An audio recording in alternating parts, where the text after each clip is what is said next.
নমস্কার, আপনারা দেখছেন গ্রাউন্ড জিরো মিডিয়া। এসআইআর প্রক্রিয়ার বৈধতা বহাল রেখে গত 27 মে সুপ্রিম কোর্ট মন্তব্য করেছিল, যাদের নাম ভোটার তালিকা থেকে বাদ পড়বে তাদের নাগরিকত্ব সংক্রান্ত বিশেষ আইন অনুযায়ী বিচারিক সিদ্ধান্ত নেওয়া হবে। আদালত নির্দেশ দেয়, ভোটার তালিকা থেকে বাদ পড়া ব্যক্তিদের মামলা 4 সপ্তাহের মধ্যে উপযুক্ত কর্তৃপক্ষের কাছে পাঠাতে হবে এবং সম্ভব হলে পরবর্তী লোকসভা, বিধানসভা বা স্থানীয় সংস্থার নির্বাচন হওয়ার আগেই সে মামলাগুলি নিষ্পত্তি করতে হবে। তবে বাস্তবে এই প্রক্রিয়া কতটা দ্রুত সম্পন্ন করা সম্ভব তার একটি গুরুত্বপূর্ণ উদাহরণ হয়ে উঠেছে অসমের অভিজ্ঞতা। অসমই দেশের একমাত্র রাজ্য যেখানে নাগরিকত্বের প্রশ্নে এত বড় সংখ্যক ভোটারের নাম নিয়ে দীর্ঘদিন ধরে বিতর্ক চলে আসছে।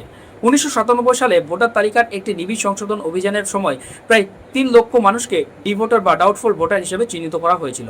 প্রায় 3 দশক পরেও সেই সমস্যার সম্পূর্ণ সমাধান হয়নি।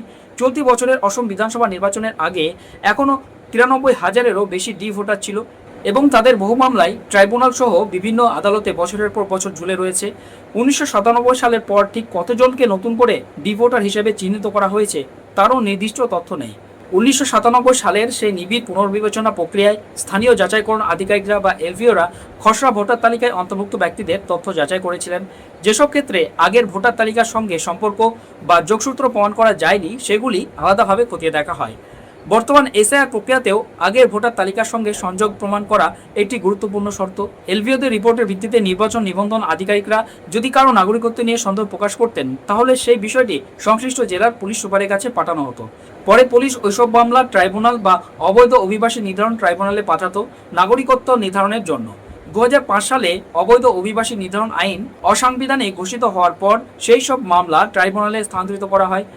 আইএমডিটি ব্যবস্থায় যেখানে অভিযোগকারী ও প্রশাসনের ওপর নাগরিকত্ব প্রমাণের দায়িত্ব ছিল, সেখানে ট্রাইব্যুনালে অভিযুক্ত ব্যক্তিকেই নিজের ভারতীয় নাগরিকত্ব প্রমাণ করতে হয়। সুপ্রিম কোর্টের সাম্প্রতিক নির্দেশেও কার্যত সেই একই পরিস্থিতি তৈরি করেছে বলে অনেকের মত।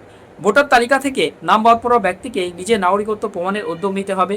ট্রাইব্যুনালে মামলা নিষ্পত্তি না হওয়া পর্যন্ত ভোটার তালিকায় তাদের নামের পাশে ডি চিহ্ন বসানো থাকতো। পরে যদি ভারতীয় নাগরিক হিসেবে স্বীকৃতি মিলত, তাহলে সেই চিহ্ন সরিয়ে দেওয়া হতো।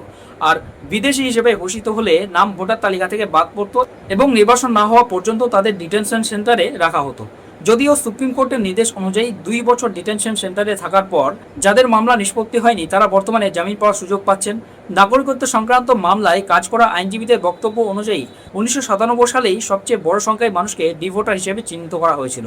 পরে 2005 সালের নিবিড় পুনর্বিবেচনার সময়ও নতুন করে অনেকের নাম এই তালিকায় যোগ হয়। 2012 সালে অসম সরকারের প্রকাশিত হোয়াইট পেপার অন ফরেনার্স ইস্যুতে দেখা যায়, মোট 2,31,657টি মামলা সংশ্লিষ্ট কর্তৃপক্ষের কাছে পাঠানো হয়েছিল। 1998 থেকে 2012 সালের জুলাই পর্যন্ত 14 বছরে মাত্র 6,590 জনকে বিদেশি হিসেবে ঘোষণা করা হয়। অন্যদিকে 44,220 জন ভারতীয় নাগরিক হিসেবে স্বীকৃতি পান। সম্প্রতি বিধানসভায় জমা দেওয়া তথ্য অনুযায়ী 2025 সালের 31 জানুয়ারি পর্যন্ত 77,000-এরও বেশি ডি ভোটারকে ভারতীয় নাগরিক হিসেবে স্বীকৃতি দেওয়া হয়েছে, কিন্তু এখনও 1,18,000 মামলা বিচারাধীন রয়েছে।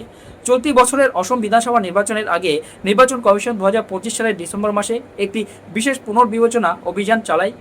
অন্যান্য রাজ্যের তুলনায় অসমে নাগরিকত্ব সংক্রান্ত আলাদা আইনি প্রক্রিয়া থাকায় এই পুনর্বিবেচনা আলাদা কাঠামোয় পরিচালিত হয়।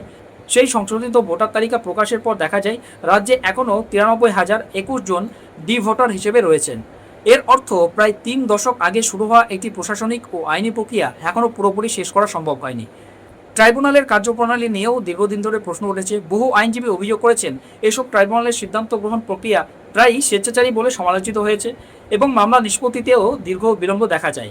আইনজীবী হাফিজ রশিদ আহমেদ চৌধুরীর মতে, কারো নামের পাশে ডি ভোটার চিহ্ন বসানো মানে তিনি সঙ্গে সঙ্গে ট্রাইব্যুনালে নিজের পক্ষে সওয়াল করার সুযোগ পান না। নির্বাচন আধিকারিকদের মাধ্যমে মামলা প্রথমে পুলিশের কাছে যায়, পরে পুলিশ তা ট্রাইব্যুনালে পাঠায়। বহু ক্ষেত্রে বছরের পর বছর কেটে গেলেও মামলা ট্রাইব্যুনালে পৌঁছায় না এবং সংশ্লিষ্ট ব্যক্তির কাছেও কোনো নোটিশ পৌঁছায় না। বর্তমানে অসমে এই ধরনের 100টি ট্রাইব্যুনাল রয়েছে। সম্প্রতি গুয়াহাটি হাইকোর্টের একটি বেঞ্চও ট্রাইব্যুনালগুলিতে পর্যাপ্ত পরিকাঠামো এবং সুবিধার অভাব নিয়ে উদ্বেগ প্রকাশ করেছে। অন্যদিকে ট্রাইব্যুনাল কাউকে বিদেশি ঘোষণা করলেও তার সামনে হাইকোর্ট ও সুপ্রিম কোর্টে যাওয়ার সুযোগ থাকে। এমনকি সম্প্রতি 5 জন মহিলার ক্ষেত্রেও ট্রাইব্যুনাল এবং গুয়াহাটি হাইকোর্টে হেরে যাওয়ার পরও সুপ্রিম কোর্ট তাদের নির্বাসন প্রক্রিয়ায় স্থিতাবস্থা বজায় রাখার নির্দেশ দিয়েছে। এর মধ্যেই গত বছর থেকে অসম সরকার ঘোষিত বিদেশিদের বাংলাদেশে ফেরত পাঠানোর বা তথাকথিত পুশব্যাক প্রক্রিয়ায় আরও জোরদার করেছে। এই পুরো বিষয় নিয়ে আপনার মতামত কি? কমেন্ট বক্সে অবশ্যই জানান।